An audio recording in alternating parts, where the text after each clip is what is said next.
Hi guys, ngit-ngit na.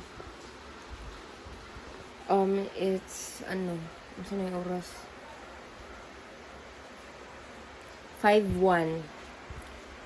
Tas ganina, nag-jogging na unta ko ron sa City Mall. Nung ganina, dyan nag-ulan. Alas 3, nag-ulan siya. Kilat to siya. Grabe kay kusuting dalugdog. Tas nag-uan na po. Nag-ulan, tas wala na po nag-ulan.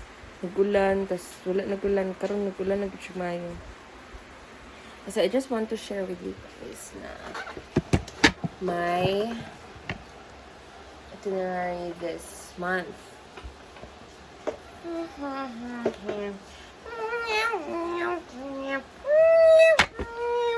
Yun na siya kanya sa lighting. Gapakay ko ay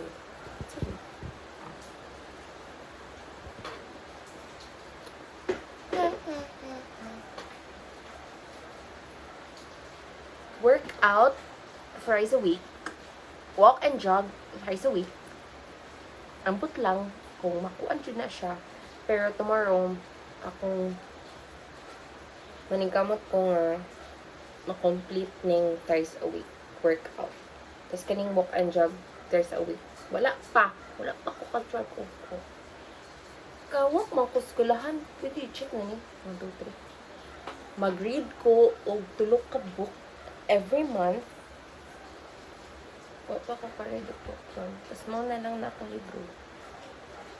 Gusto ko novel. Gusto ko fiction. Dili sa kuha ng fiction. Okay. Dili pa ko. I mean, need good na. Necessary good nang makabasa ka ng facts and knowledge from other people. Para makatuon pud ka. Para maklans pud imong pan. Pero, karon na good kay gusto ko novel. Buot man ka. And laundry every week. Maybe tomorrow na ako mag-laundry. Sketch every week. Ako ka-sketch mo. Later? Or never. Cross stitch every month. Wala naman ko hilo. Wala ko hilo. Drink 2 liters of water every day. Wala na kabutang og unsa kong i-drink. Pero bitaw. Kuanan na ko siya. 2 liters na niya siya. Karang later gabi mo nila akong hotdog. Gahapon, naka 2 liters ko. So, second day na niya siya. Ay! Kablo ka. Pagising na ako ganina.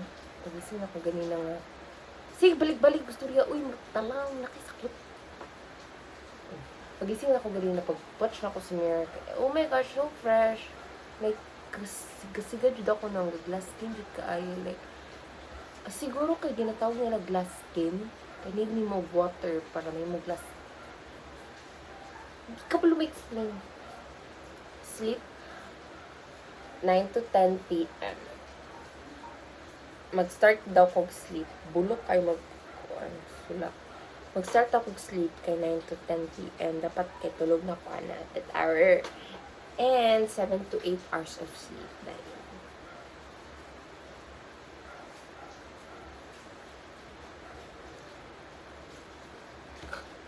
Eat 11 a.m. to 7 p.m. This is intermittent fasting. And I force myself to try OMAD diet. Pero dili jud siya kaya. 2 meals a day gid ko. Pero makaya ra na pag kaya nun. Pero dili sa rang kay baboy kay ko. Kaon. Pero kung baboy ka makaon, mas baboy po di mo katawan. Huwag ganyan. Please. So, maintain your diet. Maintain your workout, your jog and walk. Keep walking. Dili kay keep riding. Because if you ride something, you will dying.